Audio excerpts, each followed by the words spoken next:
Oke, film yang akan kita bahas kali ini adalah film yang baru aja tayang ya di hari ini. Dan dimana film ini film yang memang cukup kontroversial ya di awal tahun ya. Kemarin sempat gak bisa tayang karena emang judul dan serta posternya itu mengundang kontroversial. Dan film yang akan kita bahas kali ini adalah berjudul Togut. Pak, tolong Pak! Ainun!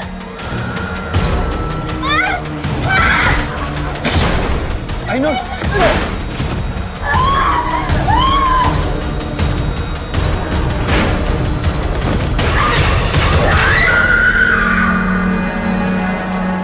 Oke, untuk film Togut ini gua ngerasa film ini decent banget ya. Oke banget, top tier, bahkan bisa gue bilang dari segi plot cerita dan dari segi premis ceritanya. Dan dibuat dengan proper gitu secara penulisan, secara jalan cerita. Dan juga bisa gue bilang minim plot hole. Dan terlebih lagi ini juga mengangkat kisah yang memang cukup relate di masyarakat Indonesia tentunya, yaitu membahas tentang aliran sesat.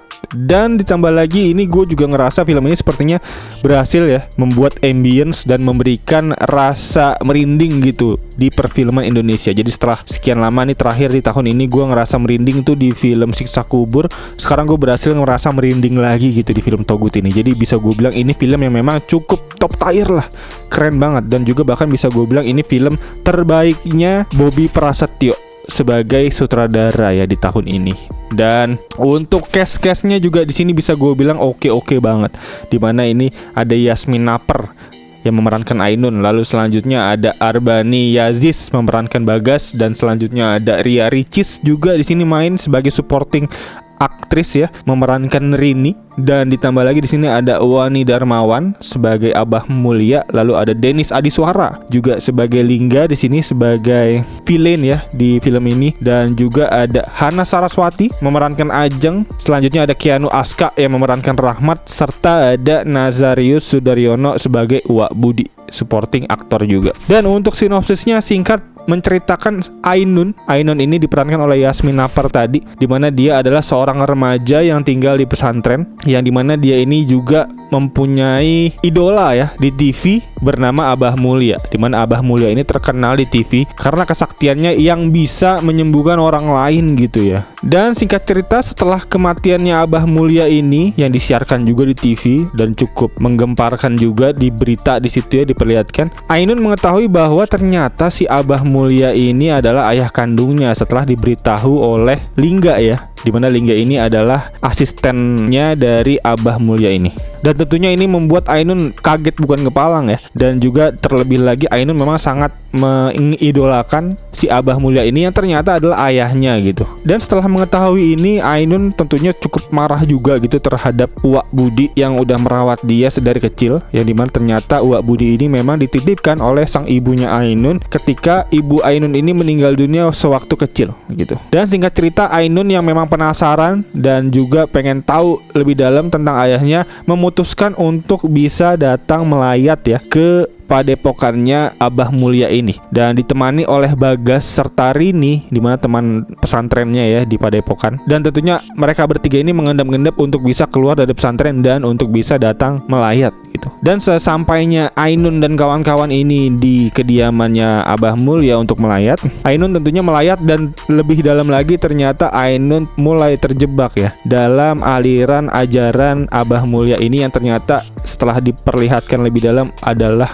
ajaran yang cukup mengerikan gitu. Yang dimana ini tentunya atas inisiatifnya Lingga selaku asistennya Abah Mulia yang ingin ajaran ini tetap terjaga, yaitu dengan cara menurunkan ajarannya Abah Mulia ini tentunya ke darah dagingnya, tentunya nggak bisa ke orang lain gitu. Jadi tentunya ini harus anaknya Abah Mulia, yang dimana notabene adalah Ainun ini sendiri. Dan tentunya bukan tanpa sebab Ainun diberitahu bahwa Abah Mulia adalah ayahnya, tapi karena memang sengaja si Lingga ingin Ainun untuk datang dan dijebak lah gitu ya, untuk bisa bisa dimasukin oleh ajaran dari Abah Mulya ini, diturunin lah gitu ya untuk ajaran Abah Mulya ini. Walaupun memang udah diperingatin ya oleh Ajeng. Ajeng ini adalah istri ketiga dari si Abah Mulya ini yang sedang mengandung juga di situ, untuk bisa segera pergi gitu dari tempat ini karena tempat ini sangat misterius ya. Tapi Ainun bersikuku untuk bisa tetap tinggal dan untuk ingin mengetahui lebih lanjut gitu apa dan siapa ayahnya ini gitu. Dan karena dari itu Ainun terjebak oleh situasi yang cukup pelik ya. Dan Bagas, Rini dan juga Rahmat serta Ajeng berusaha untuk mengeluarkan Ainun dari situasi ini gitu. Dan situasinya apa tentunya bisa langsung teman-teman tonton aja karena ini seru banget menurut gua, karena ceritanya juga cukup linear dan juga cukup mudah dipahami gitu. Jadi tentunya ini film yang ya gua patut rekomendasikan ya untuk bisa teman-teman tonton di akhir pekan ini. Dan untuk teman-teman yang nggak mau kena spoiler bisa stop di sini. Selanjutnya akan gua sedikit kasih penjelasan untuk alur cerita dan juga penjelasan ending dari film ini. Dan singkat cerita untuk alur cerita yang bisa gua sampaikan, penjelasan endingnya di mana ini menceritakan bahwa ternyata Ainun ini terjebak oleh aliran sesat yang diturunkan oleh Abah Mulya. Ya, di mana Abah Mulya ternyata memang bersekutu dengan setan ya, bersekutu dengan jin gitu, dimana Abah Mulya memiliki kekuatan untuk bisa menyembuhkan orang-orang hingga bahkan terkenal ya di seluruh Indonesia melalui televisi. Itu dikarenakan dia dibantu oleh jin dan juga setan. Namun konsekuensinya memang cukup berat, yaitu Abah Mulya harus menumbalkan istrinya serta merelakan anaknya untuk sakit-sakitan ya. Jadi memang tumbalnya adalah keluarganya sendiri gitu. Jadi istri ketiga ini memang sedang mengandung dan mulai sadar bahwa ternyata dia akan menjadi tumbal gitu setelah anaknya lahir. Dan dalam rangka Ainun ingin mengetahui lebih lanjut ayahnya, dia ternyata memang diberikan ajaran sesat oleh Lingga. Dan ternyata memang itu artinya si Ainun ini mulai kemasukan ya oleh jin-jin turunan dari ayahnya. Dan singkat cerita Ainun udah mulai berubah kerasukan dengan hantu, dengan jin di sini. Dan dimana ternyata kampung ini memang sangat sesat ya, karena di situ pun tidak ada azan gitu. Dan juga di sini ada satu scene yang gue cukup amazed banget, dimana ketika si Bagas sedang sholat di situ dia tiba-tiba ternyata kiblatnya pindah ya. Dan itu mungkin kenapa judulnya kiblat ya untuk di film sebelumnya gitu. Jadi si Bagas ini tiba-tiba menyembah kuburan yang ada di belakang dari musola di kampung tersebut, yang dimana notabene adalah kuburannya Abah Mulya itu sendiri. Dan singkat cerita Bagas dan Rini akhirnya berhasil ya untuk bisa menyelamatkan Ainun serta menyelamatkan kampung ini dari kesesatan jin yang ada. Dan film selesai. Dan berikut kurang lebih untuk penjelasan ending mungkin yang bisa gue sampaikan singkat. Dan untuk plus minus ya untuk film ini, bisa gue bilang ini ceritanya decent banget, ceritanya oke banget, dan dimana premisnya juga oke. Dan visual secara perfilman ini oke banget. Gue suka banget visualnya yang diberikan oleh film-filmnya Bobby Prasetyo. Jadi shout out buat Bobby Prasetyo, keren. Dan juga untuk acting lead karakternya yaitu si Yasmin Naper, gue suka banget. Itu keren banget untuk acting dia, apalagi waktu dia sedang kerasukan ya. Hai kaumku, kalian telah berpaling dari Tuhan.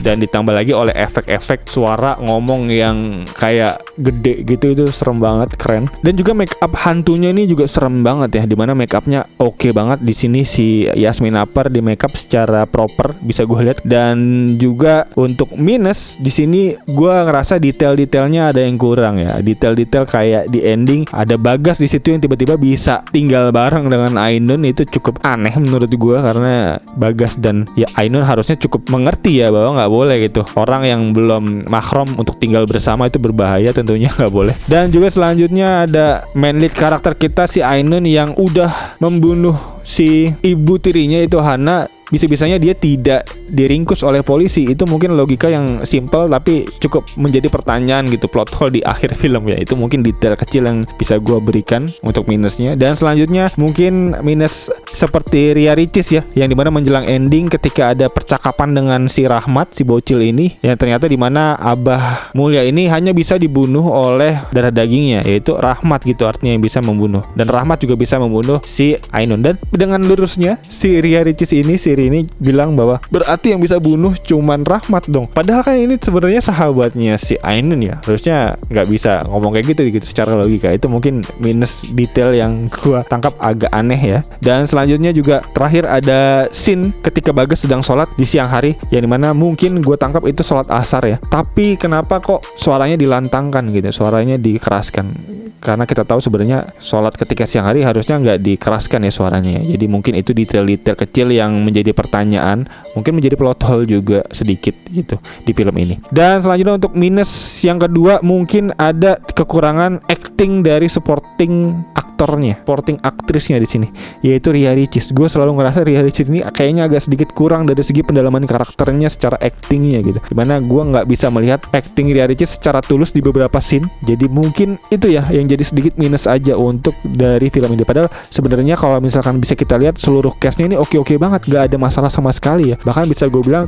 oke-oke gitu, poin plus semua gitu, kayak Ainun, kayak Lingga tentunya. Lingga mungkin kita bisa tahu ya dia adalah pemain film yang cukup kawakan ya, udah malang melintang di perfilman Indonesia, jadi keren banget di sini Lingga. Dan juga mungkin ada Bagas, tapi Bagas memang ya cukup oke dan gak ada masalah sama sekali. Jadi ya itu mungkin sedikit minus yang bisa gue sampaikan ya, dua minus yang mungkin akan menurunkan sedikit skor dari gue. Tapi overall ini film masih oke banget secara perfilman, ini proper banget, bisa gue kasih poin lebih lah untuk film ini untuk bisa ditonton. Dan untuk penilaian ya dari gue untuk film ini, dimana film ini untuk dari plot story-nya mungkin bisa gue kasih dengan nilai 4,5/5. Kalau aja misalkan di ending itu diperlihatkan detailnya bahwa si Ainun ditangkap polisi, mungkin itu akan menjadi poin plus lagi untuk gue, karena di situ ada pertanyaan plot hole yang belum bisa dijawab. Itu mungkin bisa menjadi poin minus ya dari gue sedikit. Dan selanjutnya untuk acting karakternya, sayang banget ada supporting aktrisnya yang gue rasa kurang, jadi mungkin nilainya akan sedikit turun, yaitu menjadi 2,5/3 untuk acting. Dan untuk visual gue suka banget ya, dari segi visualnya Bobby Prasetyo ini memang keren banget untuk visualnya. Ada shot aerial di situ yang bisa gue lihat cukup mantep, shot dari atas ketika biro itu keren banget. Dan untuk visual di sini gue kasih nilai 1,5/2. Dan untuk final verdict yang bisa gue kasih untuk film ini yaitu adalah 8,5/10. Dan ya berikut kurang lebih untuk review bisa gue berikan. Untuk teman-teman mungkin yang punya reviewnya atau mungkin punya sanggahan dari pendapat gue atau mungkin punya pertanyaan dari film ini, bisa feel free langsung aja tulis di kolom komentar di bawah. Dan ya kayaknya itu aja. Sekali thank you buat yang nonton. Untuk teman-teman yang punya request juga bisa langsung aja taruh di kolom komentar di bawah. Dan juga untuk teman-teman yang gak mau ketinggalan tentunya untuk video-video review lainnya dari channel ini, bisa langsung aja klik tombol like, subscribe, dan loncengnya di bawah agar teman-teman gak ketinggalan video seputar review-review film lainnya dari channel ini. Dan kayaknya itu aja. Sekali lagi thank you buat yang udah nonton. As always seperti biasa gue Tegar Irsyad. Peace out.